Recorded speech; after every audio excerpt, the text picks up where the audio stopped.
this video, we're going to be taking a very quick look at the roster. If you're interested in more information about the roster after you view this video, feel free to go to our YouTube channel and view the other videos on the roster.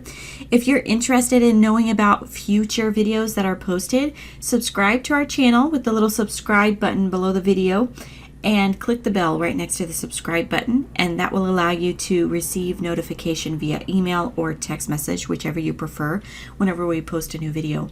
Also keep in mind, if you're having a hard time viewing this video on your screen, that you can click the full screen button just below the video, and that will allow you to see it in the full width of your screen.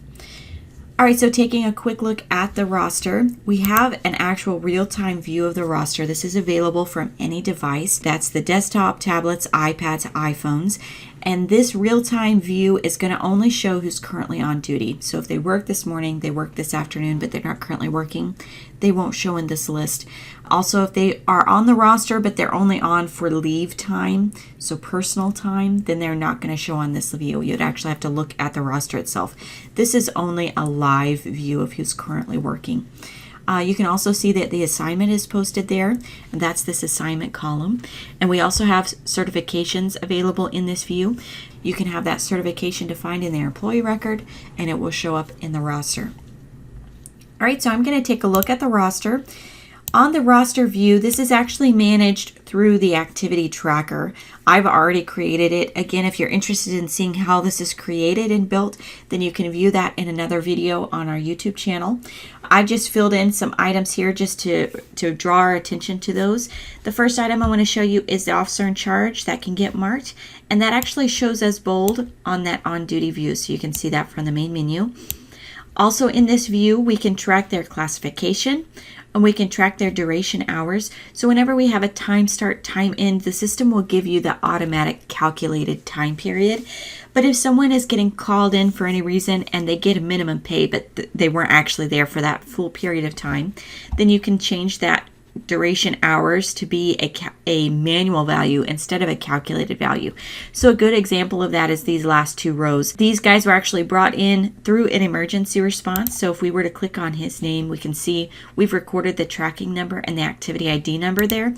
And that activity, that emergency response, actually only lasted for about a quarter of an hour. So we're going to actually change the duration to be an hour because I'm saying their minimum pay is an hour, even though they only worked for a quarter of an hour. Also in this view is where we make those assignments in the writing position, and we can track personal time, leave time, any of swaps, any of that can be tracked through here. So you can see I've done a couple of examples of that. So Tweeddale here is actually absent, and he's actually being covered by McGowan. If you find McGowan, you can see he's here on a swap, and he's covering for Tweeddale. So that's just an example of some of those items you can record in the roster.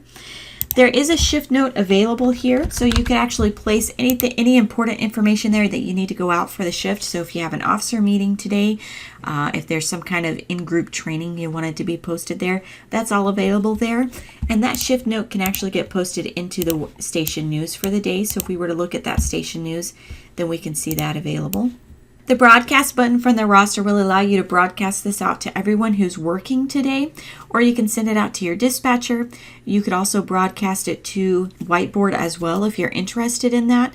You could do that from the activity tracker entry. And then the print button will allow us to run a writing list. So you can see the OIC for the day shows as the very first entry, and then the other entries are listed in alphabetical order based on their assignment. So engine 1, engine 2, those are all listed in alphabetical order and with the person that is on those. All right, so you can have multiple rosters available for your department.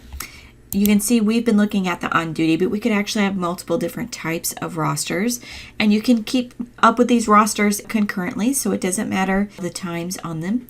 Now I want to take a look at our payroll report. Now the roster is managed through the activity tracker. So you can see here that it's listed in separate entries. We could create the roster through here. Our payroll report is done through the filter actions tab. So it would actually look for duty roster. And I would look for today for my report, but you can set the time start, time end to anything that you need it to be. So this could be your bi-weekly period. And then you get 3 reporting options.